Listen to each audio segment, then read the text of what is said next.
How in the world do you have time to keep up with the videos around this little corner? I've spent last week trying to make it work, and even at 2 times speed, I find I missed 2 live streams in a video. You cannot keep up with all of the videos. Most of you cannot even keep up with just my videos, never mind my videos and Vervaeke's videos and Peugeot's videos. And this is part of the combinatorial explosiveness of the corner. How do I try to keep up with this, even though I have time for 2 to 4 conversations a week, okay? Why aren't there more Randos slots? It's because that's kind of what I have time for. So I can't have that many Randos conversations. And the number of videos being created has proliferated. I wish I could take credit for my brilliance in designing all of this, but I have no such brilliance, and so I should take no such credit. Part of why some of you watch my channel is because I'm watching other channels and I take little bits of what they've done and I say, this is the important part. So now you don't necessarily have to watch that whole Jordan Peterson video. You can just watch my video because I'm doing the filtering for you. We're outsourcing our relevance realization. That's how humans and community work. Part of the reason I keep very close eye on Grim Grizz's channel and Chad's channel is because I trust their salience filters. And they watch other channels that I don't have time to watch, and they point me to things that I should pay attention to. And so I can't watch everything, but I'm watching the other people, what they're watching. And everyone is doing the same thing through me. And it becomes a big chain of dum dum dum distributed cognition. Because we're distributing and outsourcing our time. We are actually multiplying the amount of time because none of us have enough time to watch everything. And so what happens is that there develops a hierarchy, and I can't watch everything, but I can probably get the salient bits by watching these other people. And so that's why I often include other people's videos on my channel. And many of the channels downstream from me, Chad and Grizz, they do that too. Now, Karen Wong almost never does that. I keep an eye on Karen's channel because in terms of who she's finding to think. So I've outsourced an element of my cognition to Karen.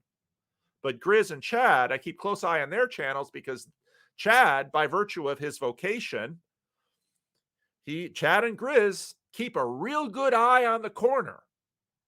And so I listen to them because they keep me up to date. Same thing works in church.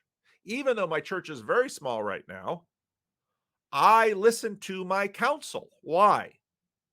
Because the people on my council are in relationship in different ways with other people in the church. So I keep an eye on the church through the council. I keep an eye on the corner through the rest of you. And some of you send me links on Twitter. Some of you send me emails. Some of you send me texts. Some of you put it in the comments. I keep an eye on all of those modes of communication, even at the price of watching other people's videos, because I'm using all of you as a filter. Okay. A lot of animals in estuary are filter animals. Why? So the waves come in and they bring nutrients in from the ocean.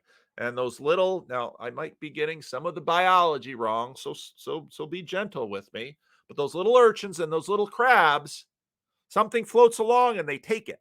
Well, we human beings, we're always watching each other. So I see Luke take something because he's King Crab, he says. Oh, Luke got that. I'm going to go look where Luke looked. So then I go look where Luke looked, and oh, Luke found something. So I'm doing distributed cognition through Luke. I'm doing it through Jacob. I'm doing it through Chad. We're doing it through each other. And that's how you keep up with the corner. And over time, generally speaking, not always, important things will sort of rise to the surface. And so the corner itself has a consciousness. And we are participating in that consciousness. It's distributed among us. And it's flowing through videos. And so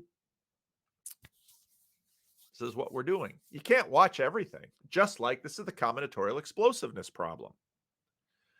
You can't pay attention. There's too many things in the world.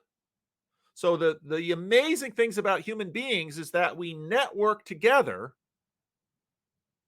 But Vervaeke's point about Well, the bias and the relevance realization are the same thing. We're all in this hive mind and we're all paying attention to, that Jacob launched yet another war about leadership of the corner. And we all pay attention to it. And a whole bunch of people are like, you're going to pay attention to that thing again? It didn't get us anywhere the last two times we paid attention to it. So then you start paying attention to something else. And then Jordan Hall becomes a Christian. Oh, pay attention to that. And then 2 or 3 days later, maybe that loses its salience. And of course, this happened on a larger scale when Jordan Peterson came up. Oh, we paid attention to Jordan Peterson. Then a bunch of people stopped paying attention, but other people kept paying attention. And so all of that negotiation is always happening between us to try to keep up with the corner by watching everything. Well, if you can do that, God bless you. And then please report back to us what you find.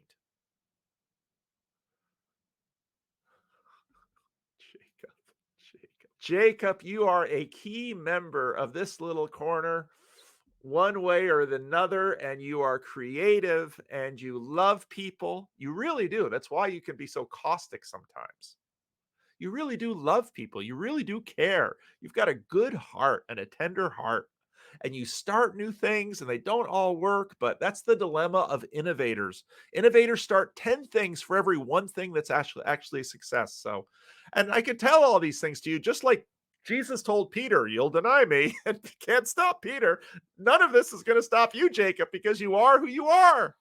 And I praise God for who you are. You're always launching new things and you're doing creative things and you're bringing vitality to the corner. That's exactly what you do, and many more of you do too. And that's the way it goes. That's how we work together, and that's what we're doing. And so the corner is richer for Jacob Federici. The corner is richer for Nathan Orman. The gospel is richer. Now, don't carry this too far. The gospel is richer for Peter and Judas. It's all part of the play. So, even where do you go? Even our defender of the Enlightenment. I don't know. Did anybody ban him from the comments? That's why I've only sort of silenced 2 or 3 people in 6 years, and I don't block people on Twitter. There are other tools by which I can sort of mute people if they're getting under my skin or if I find myself, I don't want to wear my buttons on the outside, because if you wear your buttons on the outside, the whole world of trolls is going to press them. So don't do that. Keep your buttons on the inside and have a little bit of a poker face sometimes. Wear a mask sometimes. It's a very useful thing. But you don't want to, again, this is the fringe argument. You don't want to exile all your enemies. Keep your friends close and your enemies closer. Why would someone say that? Oh, and now I'm not saying that Jacob or Nathan are my enemies. I don't consider them that way.